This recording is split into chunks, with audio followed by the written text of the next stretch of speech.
My being here today is part of routine visits to counties to assess the level of preparedness in dealing with COVID-19 pandemic, and also to determine areas of support needed in various counties in order to offer the requisite assistance to upgrade the level of readiness and preparedness. Upscaling capacity at the county level is of great importance, particularly now that community transmission of the virus has been established. At the national level, our primary focus has been to escalate both the capacity and capability of our healthcare systems. You will recall that in the early days of this pandemic, we had only a handful of testing laboratories, and Wellcome Trust Kilifi was one of those facilities. Today, we can boast of more than 25 testing laboratories distributed across the country, which are playing the important role of detecting the virus. Testing is an important part of case management because it is only by knowing where the virus is that appropriate interventions can be deployed. I'm delighted to note that as a country, we have made significant progress in the fight against the virus, a situation that has contributed to the de-escalation of restrictions and opening up of the country. However, as articulated by His Excellency President Uhuru Kenyatta early this week, the opening of the country does not in any way suggest that we have now contained the spread of the virus, and that is exactly what the governor has also told us today, and which is a fact, that we did not open up because we have defeated the virus.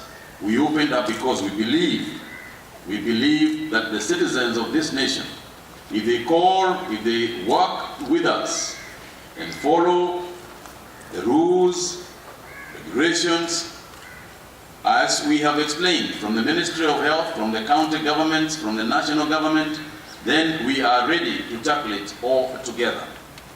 Considering that the country has been on a semi-lockdown for several months, the easing of restrictions was necessary to allow for other economic activities to be restarted. However, this also shifted the responsibility of complying with the containment measures to individuals. And I want to thank you, Governor Kingi, because you have emphasized on this matter from the word go, from when it started. And if I were to, at the risk of embarrassing Governor Kingi, to say that he is one of the first people to call me on this issue of the virus, and one of the first people to actually go on self-quarantine himself in the country. And Governor Kingi, I think at some point you want to tell people how self-quarantine was, so that we don't quarantine people in hospitals, we quarantine them at home. But, as you yourself have said, sisi wananchi tunaye. As earlier stated, every one of us must play a significant role if we are to stop the spread of this disease in our communities. The motivation to play such a role should be an inner drive within every individual, without expecting the government to force you to do so, without expecting the government to enforce compliance. If other societies have done it, there is no reason why we in Kenya cannot do it. To achieve the level of readiness to handle possible upsurge in coronavirus infections, the counties have invested lots of efforts to establish fully equipped and dedicated COVID-19 facilities. I am very happy, Governor Kingi, to note that the county government of Kilifi has so far made available an isolation facility, and not just this one, but the many that you have mentioned, with over 318 beds, meeting and surpassing the presidential proposal that was made about the 300-bed facilities. The county has further availed 7 ICU beds and 7 ventilators. And Governor Kingi, I would like you to know that at your request, and if you need more, the national government will support your ICU facility, including more ventilators as needed. I also want to take this opportunity to congratulate you on this fantastic complex that has been put up from scratch, from zero, to what we can see here today. And honestly, it is one of the ways of establishing and symbolizing the success of the system of devolution in our nation today. Your leadership in this matter of healthcare has been noteworthy, and I want to congratulate you and your government for the good work you continue to do in the healthcare system. Other interventions include the hiring of healthcare workers to boost the human resource capacity. I'm informed that 138 healthcare workers have been recruited under the Universal Healthcare Program, and a further 89 are in the process of being recruited.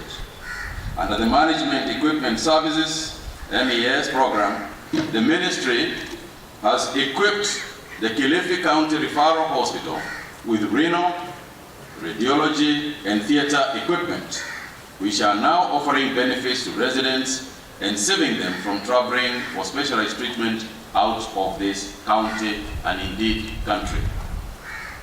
As we ramp up our capacity to handle COVID-19 patients, I want to urge Kilifi residents to continue adhering the call by the governor and the national government to adhere to the containment measures advocated by the Ministry of Health. The measures can only be effective if all of us take the necessary precaution to protect ourselves and those around us. We must continue to observe physical distance, wash our hands, use sanitizers where appropriate, and wear a face mask when in public places. Apart from the problem of COVID-19 disease in the country, there are other diseases, not just in Kilifi, but elsewhere, but around the nation. Kilifi County, for example, is grappling with other communicable and non-communicable diseases such as high blood pressure, diabetes, chronic respiratory tract conditions, among other underlying conditions. And it is important for us to appreciate that during this COVID-19 period, people suffering from these diseases are more vulnerable to contracting the virus and are therefore advised to take extra precaution. In case you have not noticed, as we announce the causes of death via COVID-19, you will have noticed that diabetes is probably the highest in terms of persons who are passed on with underlying issues. Fellow Kenyans, in the last few weeks, we have noticed that our cases are steadily growing, and the number of counties that have so far recorded COVID-19 cases stand at 42. Kilifi County is one of the counties, obviously, that has reported cases. In terms of the caseload per county, Nairobi leads with 5,188 people infected, followed by Mombasa at 1,720. Kilifi stands at number 10 with 71 infections and 45 discharges. However, with the opening of the country, we must acknowledge that this state of affairs can change, and the number of infections are likely to increase. Therefore, to keep the number of infections down here in Kilifi, we should not let our guard down, and we must continue to strictly observe the containment measures. And I congratulate the government of Kilifi for ensuring and pursuing these measures relentlessly. Today, our numbers of those who have tested positive have continued to rise above what we recorded yesterday. Out of a sample of 6,979, nearly 7,000, a total of 473 people have tested positive to coronavirus disease just in the last 24 hours. This takes our caseload to 9,448 for the positive cases from a sample of 206,584. From today's positive cases, Kilifi County has 3 more, bringing the county level caseload to 71. In terms of gender, once again, 324 are male, while 149 are female. The youngest is 1-year-old infant, while the oldest is 90 years old. And we continue to face this situation where our men, we men, are being affected by this virus a lot more than women. And we must continue to ask ourselves why this is the case. And perhaps it has something to do with the behavior patterns that the governor was alluding to earlier. We are more likely to go into certain places such as crowded areas, some of which will remain nameless. But nonetheless, we know them. Jana tulikuwa tunazungumza mambo ya miraa. Unajua vile hiyo mambo inaendelea, tunakaa pamoja, kukaribiana sana. Mnajua kukaribia mtu is not keeping social distance. So I'm appealing also to our fellow men that when you get sick, you are likely to take it home with you. You are likely to infect the children, perhaps the family members in that home, and therefore I urge you to desist. No matter how tempted you get to go to a little crowded place, hesitate. Think about the wife, think about the family, think about your friends, and you do not enter that place. On a positive note though, today 76 patients have been discharged from various hospitals, bringing our total recoveries to 2,733. Here in Kilifi, we have had 4 patients who were previously on home-based care program and are now recovered from the disease. We continue to appreciate the good work of our health workers in saving lives. Unfortunately, today we have also lost 8 patients to the disease, bringing the cumulative number of fatalities to 181. I want to express my deepest condolences to the families and friends of those who lost their lives, obviously including our colleague in the medical field. As I conclude, I want to thank you all for granting the team the privilege of being here, and to thank you for the privilege of addressing you, and to express my gratitude to our healthcare workers. They have been outstanding on their commitment to duty, and their dedication has brought us good results. I want to urge them to continue offering such selfless service to our people. Finally, let me thank the county government of Kilifi not only for uplifting the level of readiness, but also in mobilizing the people to embrace the containment measures.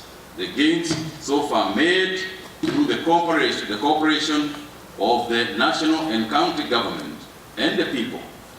I want to urge you to continue walking this path, and certainly, if it happens that way, if we continue with the same spirit, we will defeat this disease. We will not go the same way as we have noticed in other parts of the world, we will come out better, we will come out stronger. Yes, this is a COVID-19 facility right now. The governor is working hard to do whatever he can in here, to put the ventilators, to put the beds, to put everything else, but those things will not go with COVID-19. So post-COVID-19, we will have a fantastic healthcare facility in this building. Congratulations, Governor King. As I conclude, I also want to say, Governor, that we did not come empty-handed because of, as you know, we have been supplying items as you request and as they become available. So even today, we have come with us with some 50,000 protective gloves for your healthcare workers. We have also brought you some 8,750 shoe covers, N95 masks, about 500 of them, and the regular mask about 1,200, plus 50 coveralls and now 125 go-go's to go with them. So I want to thank you very much